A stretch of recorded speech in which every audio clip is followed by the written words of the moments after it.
Happy Monday. Thank you so much for joining. This is the day. My name is Sarah Otieno. We are live on Family TV, also live on Family Radio, where the music does the talking. The WhatsApp number that you can use to join our discussion and always talk to us at any time is 0786 316 316, through the SMS line 20316, on our social media pages on Facebook and Twitter at Family Radio 316. And let us get talking. Well, today the country has recorded again over 400 cases of COVID-19. We'll be looking into that. And also, could the problem be that most people are traveling from Nairobi to other parts of the country, considering that Nairobi is recording amongst the highest numbers in the counties? Could that be the problem as to why we're having so many cases of COVID-19? Well, that and much more is coming up in this hour, and we'll also be looking at the Nairobi senator and what transpired with him over the weekend and the consequences of that. Thank you so much for joining us. Well, let's get started. President Uhuru Kenyatta has called a national and county government summit on COVID-19 following a surge in the cases in Kenya. The fifth extraordinary session of the national and county governments coding summit will take place on July 24th. A press release from the State House today noted that the cases of the virus have so far been reported in 44 out of the Kenya's 47 counties. Well, today Kenya has recorded 418 more COVID-19 infections, raising the country's tally to 13,771 since the virus was first confirmed in March 13th this year. The Health Chief Administrative Secretary Rashid Aman also reported 4 more deaths, raising the toll to 238. He actually talked on an earlier report about 19 deaths in a single day, which would have been the highest number ever recorded in Kenya. We have 418 people who have tested positive for the disease after testing a sample of 2,474 over the past 24 hours. This now brings to 13,771 our number of confirmed cases in the country, and the number of cumulative tests that we have performed so far stand at 246,361. These 418 confirmed cases, 408 of them are Kenyans, while 10 are foreigners. 263 are males, 155 are females, a pattern that we have seen repeatedly. Again, the youngest this time around is a 1-year-old infant, and the oldest is 86. So, being infected does not respect age either. Today, I'm delighted to inform you that 494 patients have been discharged. Out of this number, 465 are from the home-based care program, while 29 have been discharged from various hospitals, bringing the total number of recoveries to 5,616. On a sad note, we have lost 19 patients to coronavirus over the past 24 hours. This, as you will see, is the highest number of deaths we have recorded in a single day since the pandemic struck. Well, the CS actually rectified that and said that in the last 24 hours, only four people have succumbed to the virus. And according to him, he says 465 people that recovered were under the home-based care. And that is working and taking effect across the country, according to the ministry. Well, thousands of Kenyans are, however, traveling up country, with President Uhuru Kenyatta lifting of a cessation of movement order that was placed to help curb the spread of this virus. Unfortunately, many have been transporting the coronavirus disease home and possibly transmitting it to their relatives and neighbors, given that the majority of Kenyans, that is actually 90%, who have contracted it are asymptomatic. Now, according to Dr. Patrick Amoth, who is the acting Director General of the Health Services. Also, 73% of Kenyans live up country, and the majority of them are old, as if the virus spreads there, the effects, and if this virus spreads there, the effects can actually be devastating. The CAS for Health also today announced that the country is expected to hit the peak around late August, early September, if the trends continue as it is right now. As you noted, we had earlier said that 200 deaths during the peak time. That's true. And that depended upon the model that was used at that time and the inputs into that model. I think we have elaborated here severally that initially, when this whole thing began, we did not have any data that we could feed into the system.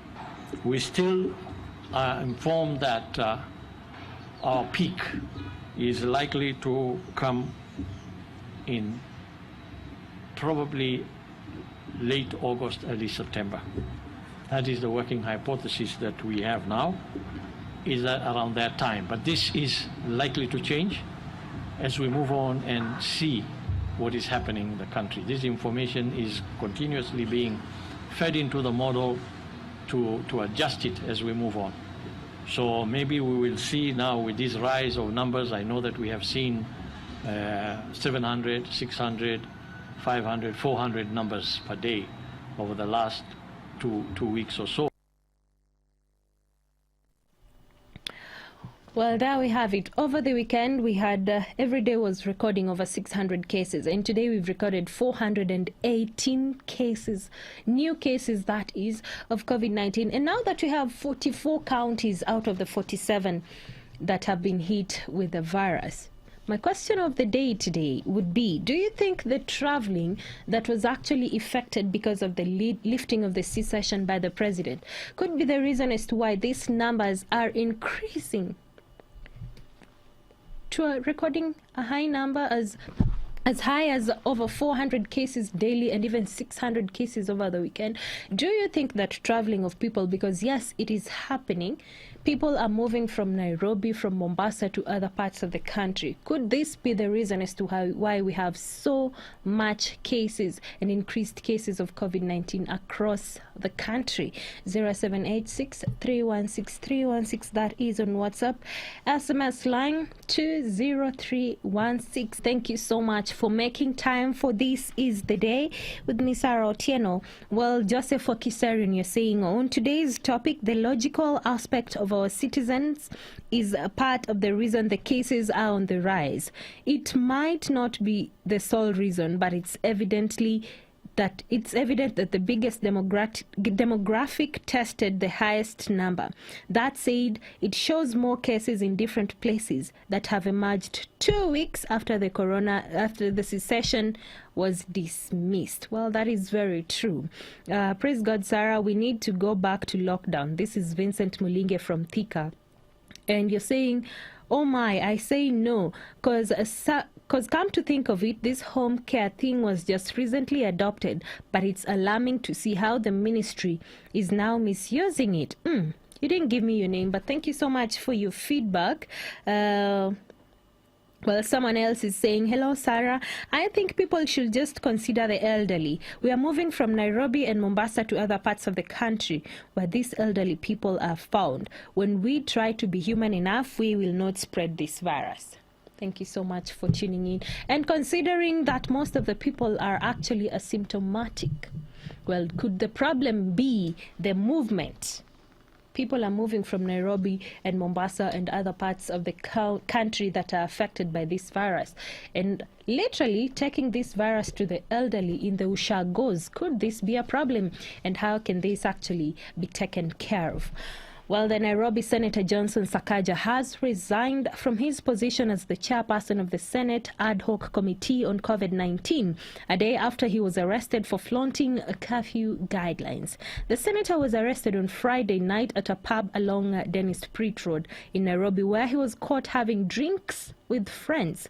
Addressing journalists today after presenting himself at Milimani DCI office to record a statement, The senator admitted that he made a mistake, for which he said he had decided to resign from his position in the committee. Mr. Sakaja said he takes full responsibility of his actions, including presenting himself to court on Tuesday to face appropriate charges. The first thing I must say is that I, number one, take responsibility for having flouted the COVID rules on Friday. I was outside my home after 9, and that is against the rules.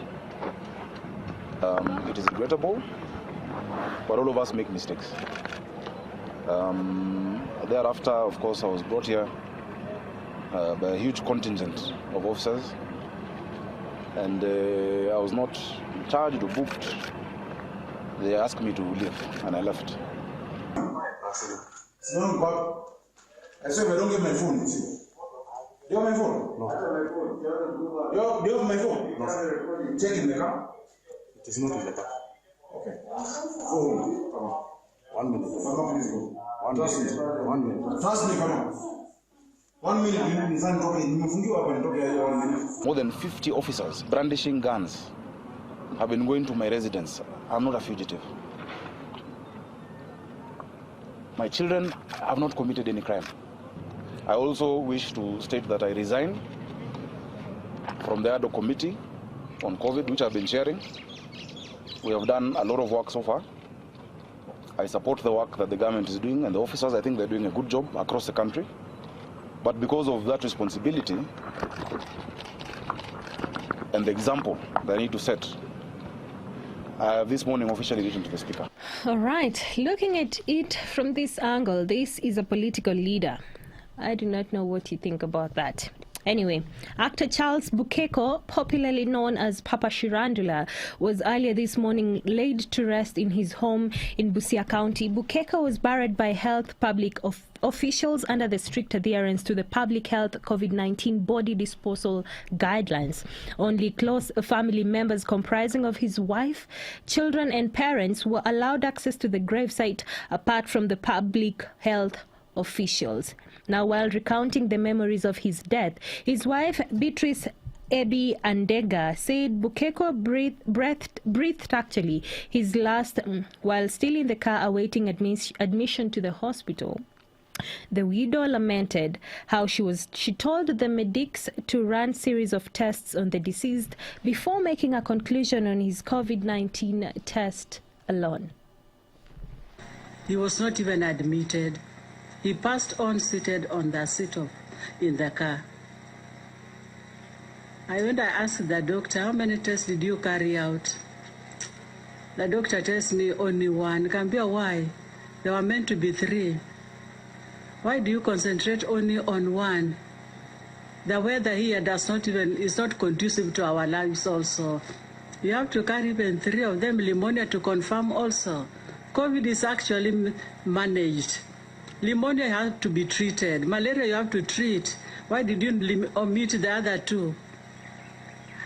I told him, let's be fair, let's check the entire system of our bodies when people come in so that you don't concentrate only on one when people are not dying of that one, and dying the other one. I felt it was negligence on the part of the doctors in the hospital. Ona tena tuombe. Ewe Jehova unaishi milele. Tukushukuru kwa sababu wewe ni Mungu wa ajabu. Alitoka akienda mbinguni kukaa milele. Nasi tunaobakia tunabaki tukiomba, tukidumu na tukingojea siku yetu ya mwisho. Well, that is the cry of a widow out there, and we pray that his soul rest in peace. Now, several churches across the country reopened yesterday, with some of the worshippers disregarding the government's guidelines on containing COVID-19. Most of the churches recorded a poor turnout to between 10 and 20 worshippers. Others remained closed with nobody turning up. In Nairobi, turnout was generally low as many opted to follow services online. The Pentecostal Alliance of Kenya has been pushing the government to open churches for all people and leave the responsibility of ensuring antivirus rules and made sure that they are observed by the management. Chairperson David, this is Bishop John Kariuki actually, said limiting the number of worship to 1 hour is an insult to God and should not be entertained in the country where the Constitution allows the right to worship. If you look at we did a survey recently of our church people, and most of them who have young children. So is it the father who's going to come? Or both of them leave the children at home? So these are issues that are affecting very many people. Every given service, we are having 4 services going on concurrently. We are having services from Monday, Tuesday, Wednesday, every day, 1 hour service in the evening. So I'm sure maybe if we do well, by the grace of God, we will be able to reach the thousands we normally reach in one service. We have combined both because we've been doing the virtual ministry. So we have combined because now we cannot go beyond 100, and yet our congregation is beyond 100. We are going to adhere to what is taking place right now until things go back to normal. All right, please remember that according to the law and the president and even the Ministry of Health, only 100 people are allowed into the church for a service that will take a maximum of 1 hour, and children below the age of 13 and above the age of 58, elderly people above the age of 58 are not allowed into the church premises. Anyway, you know, on the 6th of this month, the president came out and after lifting the cessation of movement, he said that he's giving us 21 days to actually prove to him, quote unquote, that we can live with the virus and not spread it. But lately we've been having numbers increasing. Daily we're recording high numbers. Well, 21 days end on the 27th of this month, and that is next week on Monday. So what if the president decides to put us on a lockdown? What will happen? Are we ready financially? What about the business persons? How will this affect them? And how can they make sure that they are ready? I earlier talked to a financial advisor, Stella Chepngeno, and she gave me some good advice. Listen into this. Stella, thank you so much for joining us today. And after the president opened up the country and the economy in general, he said that he will review this after 21 days. Well, we are about to reach that 21 days, and we would like to talk to you about the possibility of a lockdown. So if this happens, maybe how can entrepreneurs prepare themselves, and especially those that cannot continue with their businesses when a lockdown is imposed in our country? Okay, what they're supposed to do right now is to be able to take stock of their business. Mm-hmm. They take stock of their business to enable them make decisions such as closing off the business, mm-hmm. which is one of the key things. Mm-hmm. And if they are closing off, are they negotiating with the landlord to be able to retain the rental house that they have been in? Mm-hmm. In terms of the business, are they laying off employees? So that's some of the things they are looking at. And if they have to do that, have they communicated with their also customers? Mm-hmm. Because they need to look at how are they going to communicate with their customers, how are they going to compensate the employees if they are going to leave, mm-hmm. and how are they going to come back. They need to look at their business feasibility and their model, mm-hmm. at the business model, even after the whole process is over. So they right now, what they need to do is just to prepare, look at what is it that is coming in, mm-hmm. how can they put that money in a place whereby it can still be earning them income, even though they are in lockdown. So they can fix that amount somewhere or put it in assets such as a money market, and ensure that even though the lockdown is there, their money is safe, that they had already taken out of the business, because maybe they have to sell off the assets, or maybe the business stock. So that is what they need to do. They need to prepare, and they need to involve the stakeholders. If they have a loan, they need to be able to work with the bank. They are also compassionate, especially to the employees. Okay. Because also it's a time that the employees are also going through a very difficult time, just understanding the whole process and how it works. So I think that was some of the things that they need to look at as they prepare for the lockdown. All right. Just accept. The other thing is just to accept that things have changed and see what they can be able to do moving forward. And what about in an individual? Also very key as they prepare. What about in an individual level and maybe in a family setting? How will I know that financially I am ready for this lockdown, just in case it comes? Okay, one of the things that will tell you that you are ready is when you have a passive investment. A passive investment means you don't have to wake up to go and work for you to earn income. So if somebody had prepared and ensured, maybe they have a passive income in terms of a fixed deposit or in terms of a money market, then at this point in time, they need not worry, because there is an income that is coming in, even though they are out there. They are not out there working, sorry. The other thing is that if they had already prepared and put aside an emergency fund, this is where now what we have been talking about, prepare, have an emergency fund, this is when it comes out very key. Because if you don't have now an emergency fund, then things will be very thick for you. So if they have an emergency fund that will enable them to survive during the period of lockdown, then that means they are safe and they are okay. And then the third thing, or the last thing that I need to talk about, is if they have an income, active income that is coming in. Like, for example, there are people maybe who worked and they are earning a commission. So if the commission is still coming in, then I hope it's also sufficient. There are people maybe who have worked and they are earning a commission. Like if you're in the insurance industry and you had worked last year and you are still working and you have worked even up to this year, there's a commission that still comes in. So that way they are assured that at least their expenses are catered for. So if there is still an active income that is coming in, either passive or you have an emergency fund or something at least that you know is bringing in income, and especially if you are working with the essential services. Essential services is very key, because now it's still bringing in income, like you're selling food or medication or other essential services that are needed in the country. So that means you're still earning an income. But the key one is emergency fund, a passive investment, or an income that is coming in that you know even if you don't wake up to go to work, it is still coming in because you had done it maybe the previous year or early this year. All right. And what about for people who are not yet there? They do not have the passive income, and maybe they do not have the emergency fund. Maybe what advice can you give to them to make sure that they are at least somewhere when that time comes? What I've seen people do, they have been able to evaluate their skills. They've been able to evaluate their skills, and they have used that skill to earn income.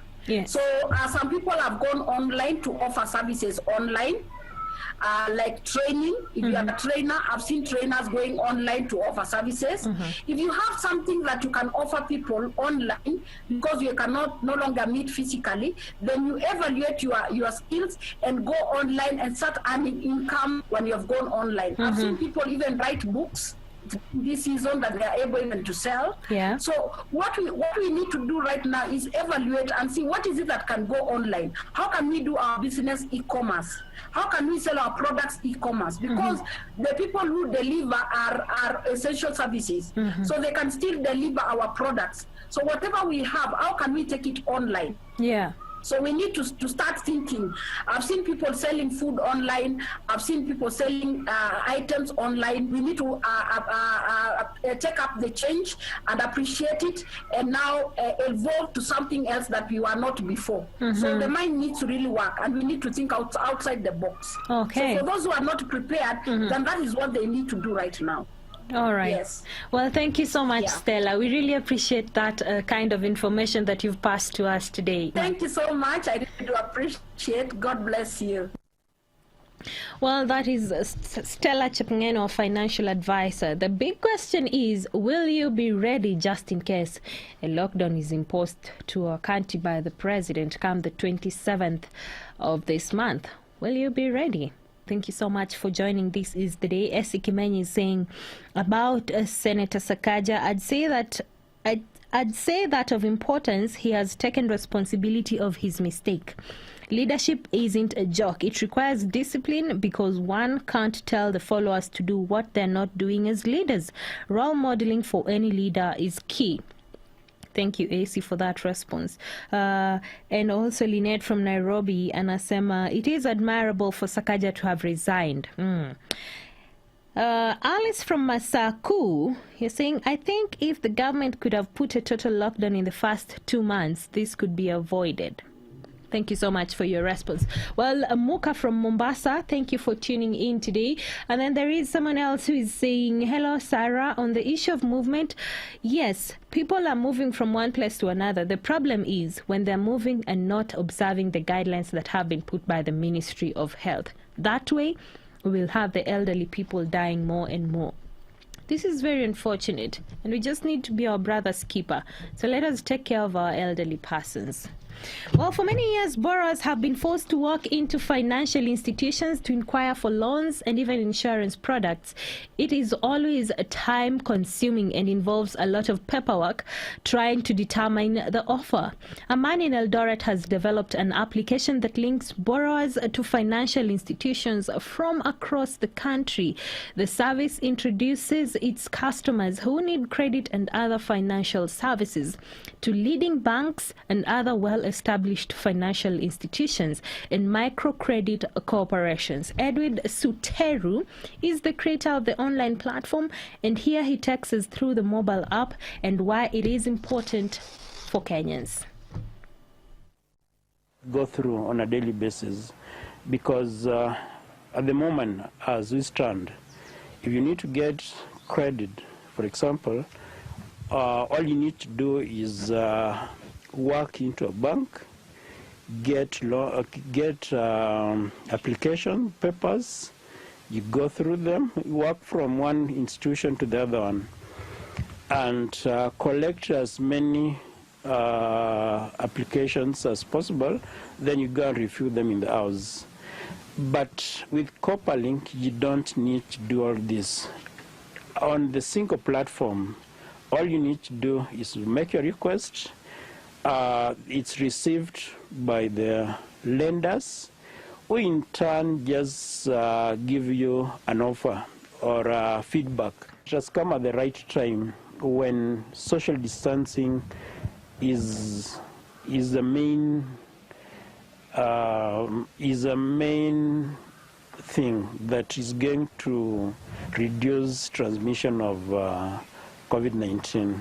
We envisage that the use of the platform is going to reduce interactions by almost 30% within the next 6 months, especially for those who need credit. Well, creative minds over there. That is one guy, Edwin Suteru, that is, from Eldoret town. Finding a need and filling up that place. This is what integrity calls for. If the office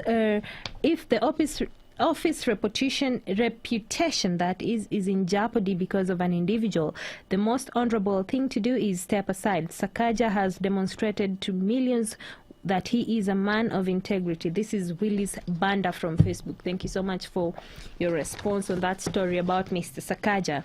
Now, the Ebola outbreak in the Democratic Republic of Congo Northwest is growing, and this is according to health officials. They're sounding an alarm weeks after the country officially declared an end to a separate Ebola pandemic which claimed over 2,000 lives. Now, there has been 54 confirmed in Mbandaka, a transport hub in Equator province, including 22 deaths, according to figures released by the country's health ministry.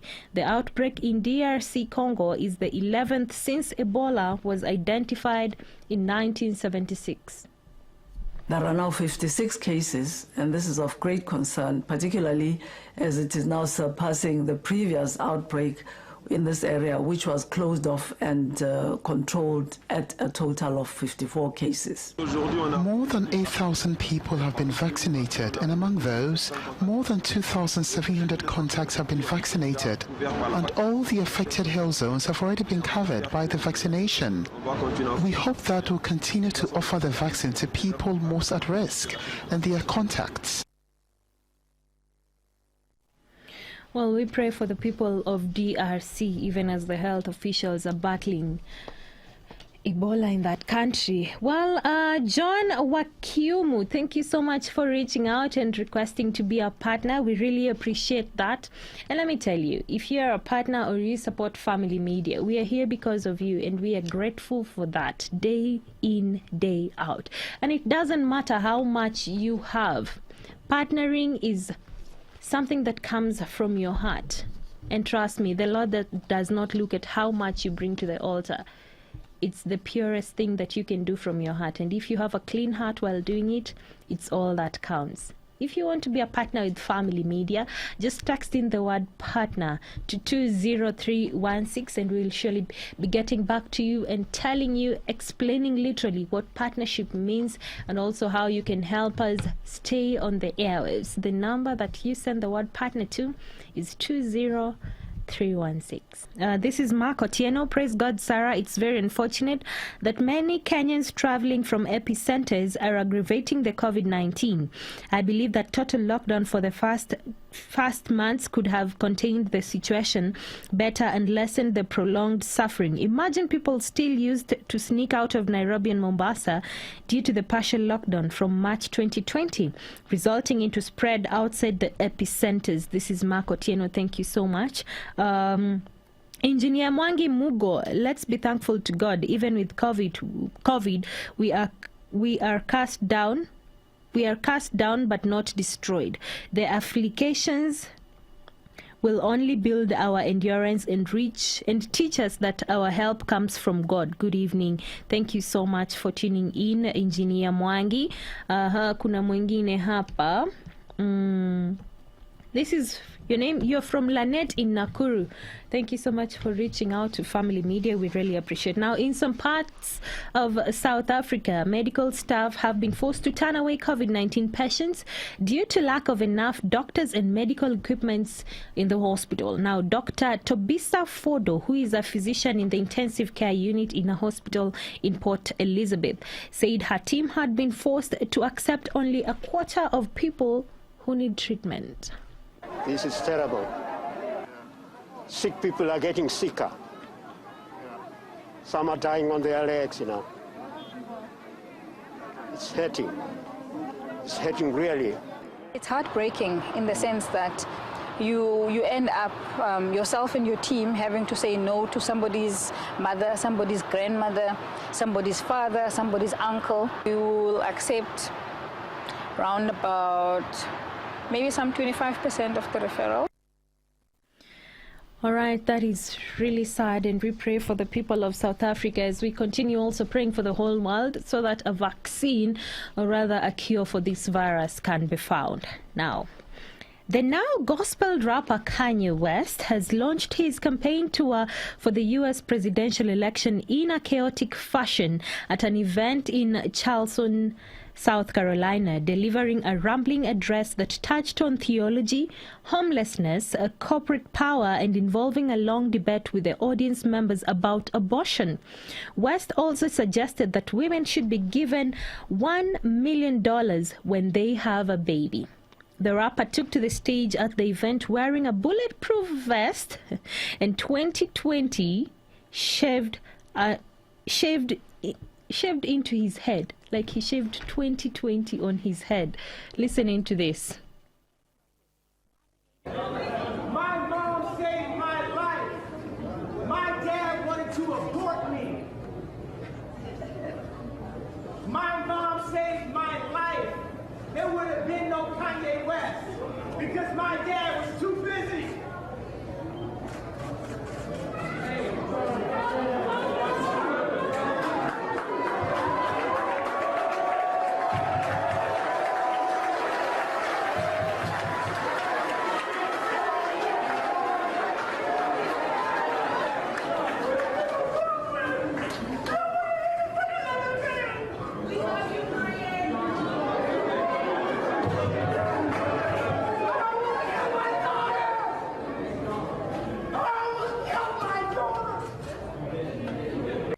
Well, as you can see in that video, the event actually took a peak emotional intensity when West began to tell a story about what he believed was divine intervention into his life in a way that caused his wife to actually refuse to terminate a pregnancy. And we're talking about Kim Kardashian West.